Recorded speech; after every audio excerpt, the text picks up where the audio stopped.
اور قرآن نے خود کہا ہے کہ اگر یہ بات تم نہیں سمجھ سکتے تو اہل کتاب سے پوچھو، کیونکہ یہ جو قرآن ہے اس کی صرف 6666 آیتیں ہیں، اور جو بائبل مقدس ہے اس میں 32,000 آیتیں ہیں، یعنی کہ یہ قرآن سے 5 گنا زیادہ بڑی کتاب ہے، کیونکہ اس میں توریت بھی ہے، صحائف انبیاء بھی ہیں، زبور بھی ہیں، اناجیل بھی ہیں۔ یہ وہ کتابیں ہیں جو کہ سب مل کر بائبل بناتی ہیں۔ سو آپ کا ایمان جو ہے وہ تب تک پورا نہیں ہوتا جب تک آپ بائبل پر پورا ایمان لے کر نہ آ جائیں۔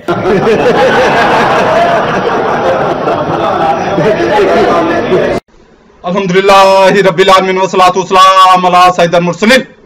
آپ نے ٹی جی کی باتیں سن لی۔ اصل میں یہ آیت مبارکہ یعنی کہ سورہ یونس کی آیت 94 یعنی کہ 10:94، یہ اکثر جو بھی کرسچن پادری یا عام کرسچن ہوگا وہ اس آیت کو بہت کوٹ کرے گا، بہت زیادہ اس آیت مبارکہ کا پرچار کرے گا، اور اس سے اپنا ہی نتیجہ عکس کرنے کی کوشش کرے گا، اور اسی ایک آیت سے اپنا بڑے طریقے سے الو سیدھا کرنے کی کوشش کرتے ہیں۔ اور اس نے بھی جب سے میں نے یعنی کہ اس کا جواب دینے شروع کیا ہے، یہ دوسرا بیان ہے جس میں میں نے اس کا دیکھا کہ اس نے یہ آیت کوٹ کی ہے۔ اس کے علاوہ نوید ملک کے بھی اور سیمی سیمسون نے تو اسے کوئی 50 بار اس آیت مبارکہ کو کوٹ کیا، اور میں نے تقریباً جہاں بھی اس نے جس رنگ میں بھی اس آیت مبارکہ کو پیش کیا میں نے اس کا جواب دیا۔ آج اس کے ہم اسی آیت مبارکہ کا جو ہے وہ جواب دیں گے، اور آیت مبارکہ میں بعد میں پڑھوں گا، پہلے ہم شروع میں دیکھتے ہیں ہم دیکھتے ہیں کہ نبی کریم صلی اللہ علیہ وسلم کے دور اقدس میں، آقا کریم صلی اللہ علیہ وسلم کے دور اقدس میں جو ہے وہ یہودیوں کا یا کتابیوں کی کیا حالت زار تھی، ان کی حالت ایمان یا حالت زار کیا تھی، اس کو ہم دیکھیں گے سورہ عمران یعنی کہ تیسری سورہ مبارکہ، اور آیت ہے 23 یعنی کہ 23 آیت۔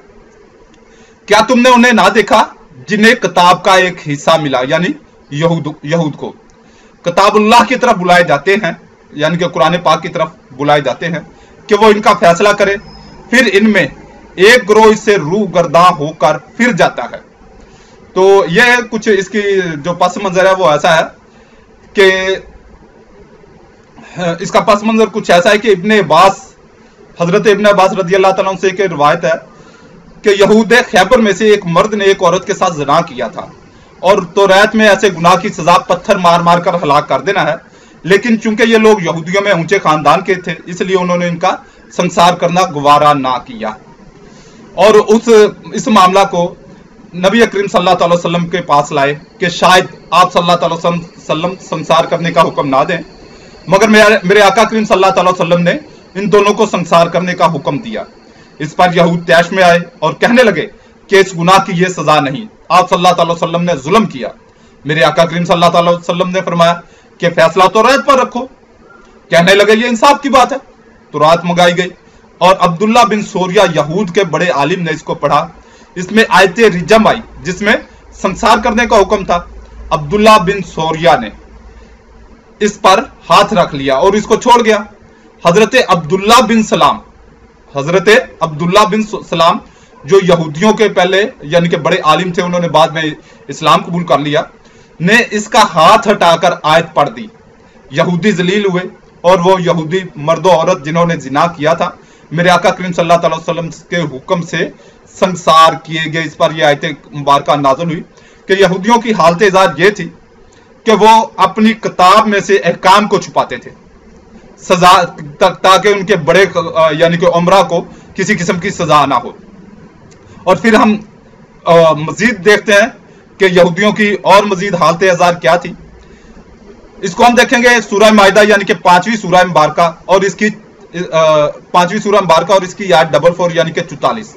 بے شک ہم نے توریت اتاری، اس میں ہدایت اور نور ہے، اور اس کے مطابق یہود کو حکم دیتے تھے ہمارے فرمانبردار نبی اور عالم اور فقیہ کہ ان سے کتاب اللہ کی حفاظت چاہی گئی تھی، یعنی کہ یہودیوں سے کتابیوں سے اللہ رب العزت کی کتاب تورات زبور انجیل کی حفاظت چاہی گئی تھی۔ یہ ان کے ذمہ ڈالا گیا تھا کہ وہ اس کی حفاظت کریں، اور وہ اس پر گواہ تھے۔ تو لوگوں سے خوف نہ کرو اور مجھ سے ڈرو، اور میری آیتوں کے بدلے ذلیل قیمت نہ لو، اور جو اللہ کے اتارے پر حکم نہ کرے وہی لوگ کافر ہیں۔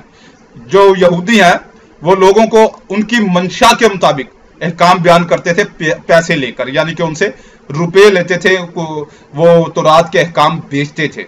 ये इनकी हालत जार बता रहे हैं, अभी इनकी हालत जार ही चल रही है किताबियों की।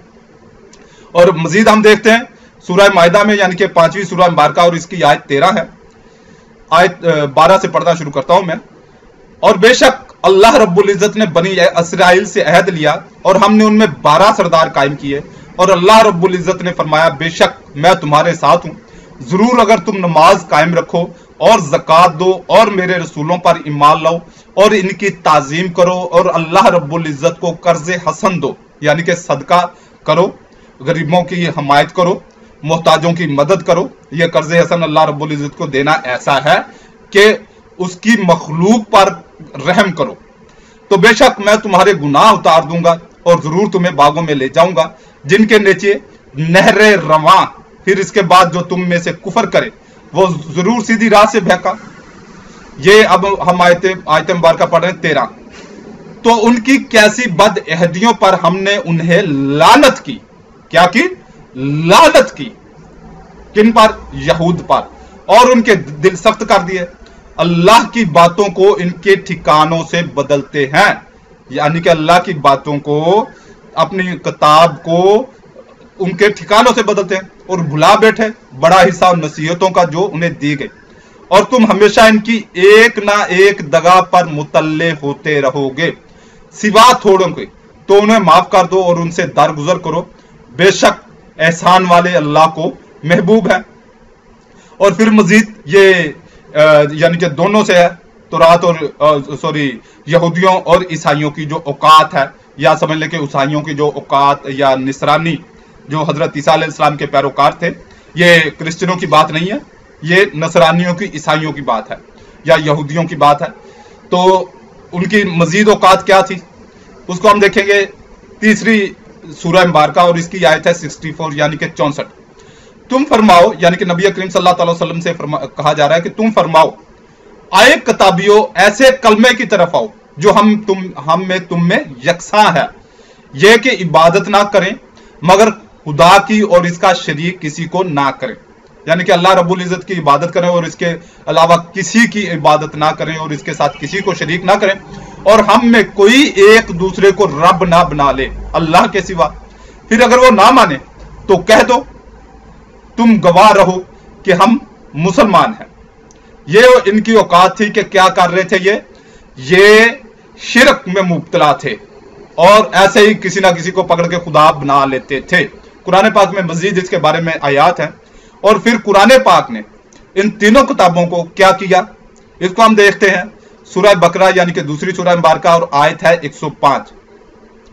वो जो काफिर हैं किताबी या मुशरिक, वो नहीं चाहते कि तुम पर कोई भलाई उतरे तुम्हारे रब के पास से, और अल्लाह अपनी रहमत से खास करता है जिसे चाहे, और अल्लाह बड़े फजल वाला है। जब कोई आयत हम मनसूख फरमाए या भुला दें तो इससे बेहतर या इस जैसी ले आएंगे। क्या तुझे खबर नहीं कि अल्लाह रब्बुल इज्जत सब कुछ कर सकता है। अब यह देखें कि ये जो तीनों या चारों किताबें साहिफ़े अंबिया उसमें अगर लगा लें तो ये 4 किताबें हो जाती हैं। तो यह सारी कुतुब को क्या किया गया, अल्लाह रब्बुल इज्जत ने मनसूख फरमा दिया। और फिर जो मेन चीज, एक और चीज देखेंगे, उसको हम सूरह माइदा यानी कि 5वीं सूरह मुबारका और आयत है इसकी 51। आई ईमान वालों, यहूदों नसारा को दोस्त ना बनाओ, वो आपस में एक दूसरे के दोस्त हैं, और तुम में जो कोई उनसे दोस्ती रखेगा तो वो उन्हीं में से है, तो वो उन्हीं में से है, यानी कि वो उन्हीं की तरह काफिर और मुशरिक है। बेशक अल्लाह बेइंसाफों को राह नहीं देता। अब इतना कुछ होने के बावजूद कितनी आयात मैंने पढ़ दी हैं जो को यहूदियों और ईसाइयों नसरानियों के कुफर और उनकी अपनी किताबों की तहरीफ करने और उनके शिरक पर जो उन शाहिद हैं, गवाह हैं, उसके बावजूद अगर कोई ये सोचे कि ये जो आयत है 1094 जो मैं अभी पढ़ने लगा हूं कि ये उनके लिए है, तो उसे और कुछ नहीं अपने दिमाग का इलाज कराना चाहिए। और अगर फिर भी उसको अफाका ना हो तो फिर उसे मेरे सामने आ जाना चाहिए। मैं बड़े अच्छे तरीके से समझाना जानता हूं, बड़े अच्छे तरीके से मुझे समझाना आता है। इसको हम देखेंगे। अब सूरह मुबारका जो यानी कि आयत मुबारका जो इसने कोट की है उसको हम देखते हैं। सूरह मुबारका 10 है और आयत है 94। और आए सुनने वाले हैं, अगर तुझे कुछ शुबा हो इसमें जो हमने तेरी तरफ उतारा तो उनसे पूछ देख जो तुझसे पहले किताब पढ़ने वाले हैं, बेशक तेरे रब की तरफ से हक आया तो तू हरगिज शक वालों में ना हो।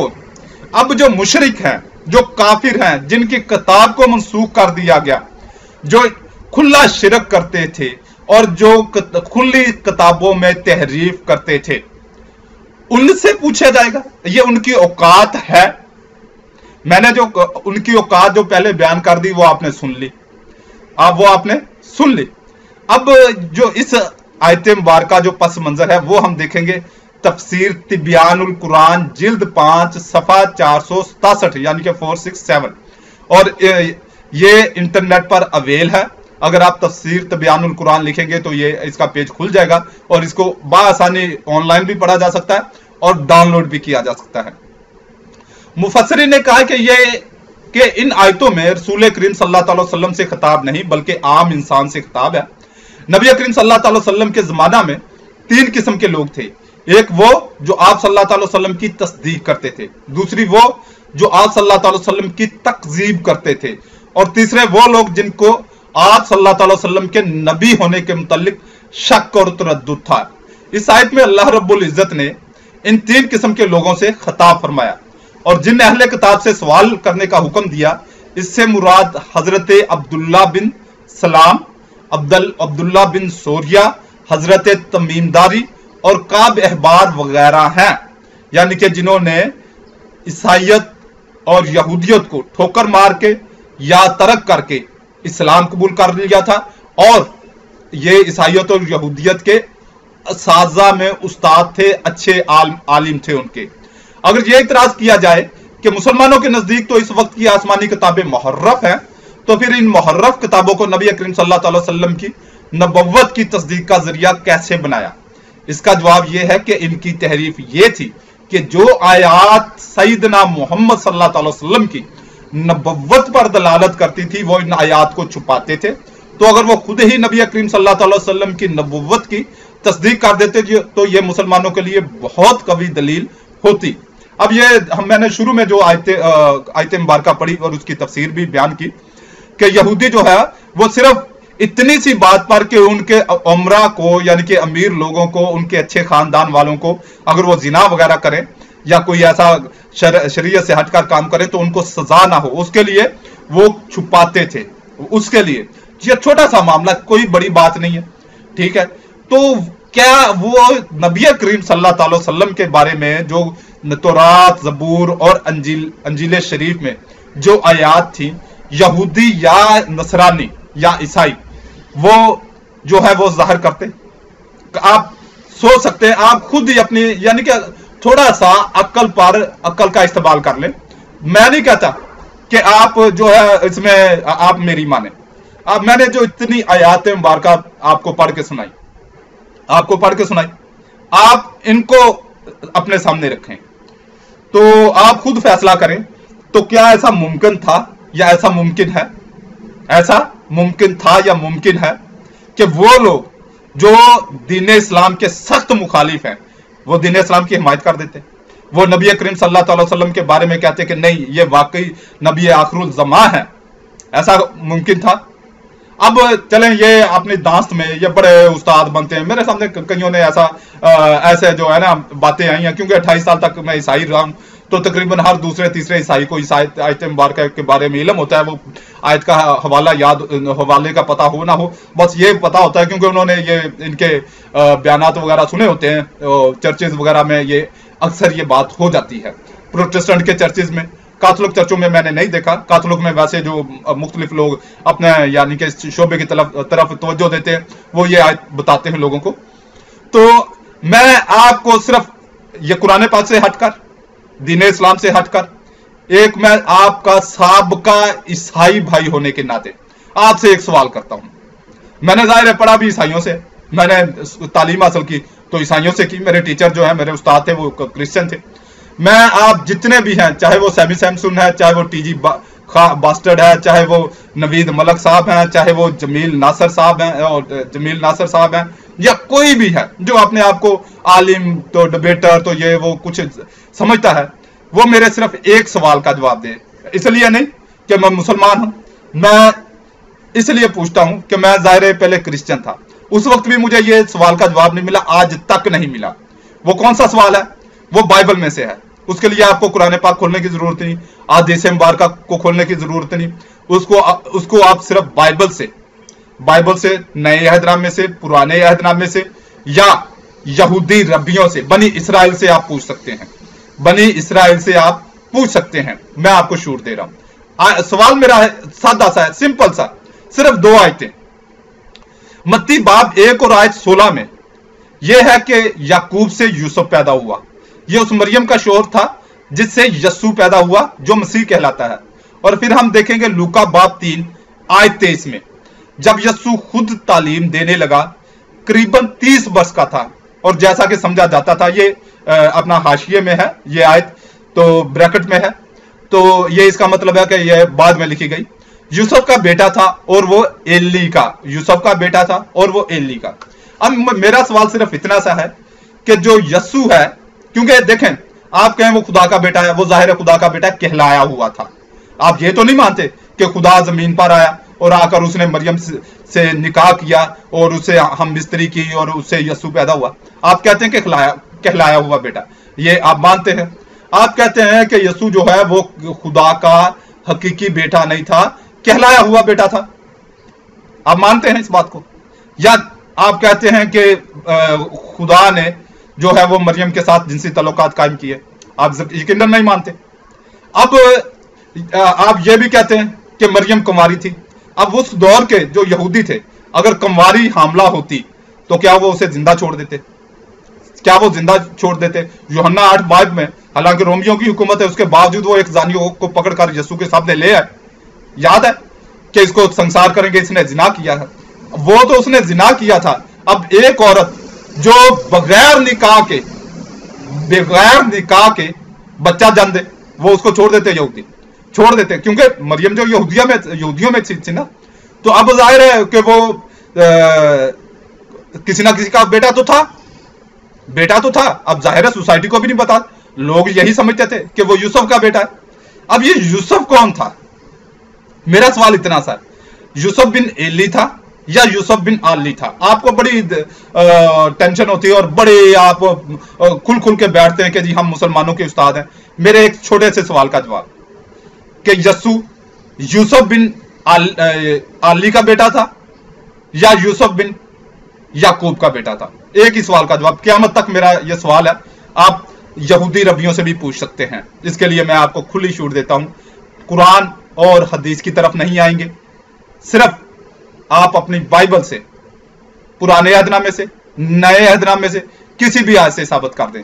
अल्लाह रब्बुल इज्जत आपको इन मामलात को समझकर, सोचकर और इन पर अमल करते हुए दीन इस्लाम कबूल करने की तौफीक अता फरमाए। आमीन। देखिए दूसरा ग्रंथियों उसका 4 बाब उसकी 4 आयत, यानी उन बेईमानों के वास्ते जिनकी अक्लों को इस जहां के खुदा ने अंधा कर दिया। इस जहान के खुदा ने यानी शैतान ने। और दूसरा ग्रंथियों 4 बाब में लिखा है कि जो शख्स ये नहीं मानता कि मसीह जो खुदा की सूरत है, उसके जलाल की खुशखबरी की बातों को नहीं मानता, उसकी रोशनी तक नहीं पहुंचा, उसको यानी कि वो बेईमान है और उसको, उसकी अकल को, उसके जहन को, उसके दिल को, उसकी आंखों को इस जहान के खुदा ने अंधा कर दिया है। और इस जहान का खुदा कौन है? ये इब्लीस है, ये शैतान है।